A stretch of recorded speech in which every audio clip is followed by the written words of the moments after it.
Salut, aujourd'hui partie 2 de comment faire un Rubik's Cube.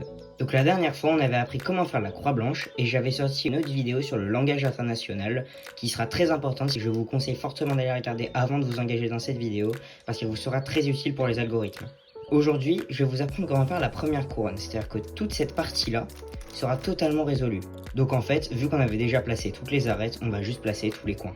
Donc déjà, ce qu'on va faire, c'est qu'on va placer la face blanche en dessous. Ensuite, on va repérer un coin. Par exemple, je vais prendre celui-ci parce que vous voyez, il y a du blanc et nous, il nous faut tous les coins blancs. Si vous voyez un coin qui n'a pas de blanc, on s'en fout. Donc premier coin, par exemple, ce blanc, vert, rouge. On regarde où il va, il doit aller juste là. Donc ce qu'on va faire, c'est qu'on va venir le placer au-dessus de là où il doit aller. Ensuite, ce qu'on va faire, c'est qu'on va regarder si le blanc, il est en haut ou sur les côtés. Ici, comme on le voit, il est sur le côté. Donc s'il est sur le côté, comme ici, il est à droite. Donc vous le prenez face à vous et vous faites cet algorithme-là. Et voilà, il est placé. Ensuite, on va en chercher un autre. Par exemple, celui-là qui est blanc, orange, bleu. Tout ce qu'on va faire, c'est qu'on va le placer au-dessus de là où il doit aller. Ici. Encore une fois, il est sur le côté, mais maintenant il est à gauche. On le prend face à nous et on fait cet algorithme-là. Donc ensuite, on va chercher un autre coin. Par exemple, celui-ci. Le problème avec celui-ci, c'est qu'il est déjà sur la face blanche. Donc ce qu'on va faire, c'est qu'on va déjà l'enlever pour pouvoir le placer au-dessus de là où il doit aller.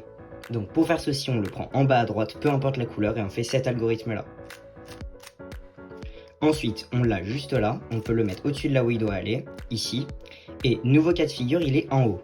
Alors là, ça va être un peu plus compliqué. On va devoir faire ce qu'on appelle un sexy. Un sexy, c'est un mouvement de 4 mouvements qui consiste à faire ce mouvement-là. Et donc ça, c'est un sexy. Et on va le faire 3 fois. Et il est placé.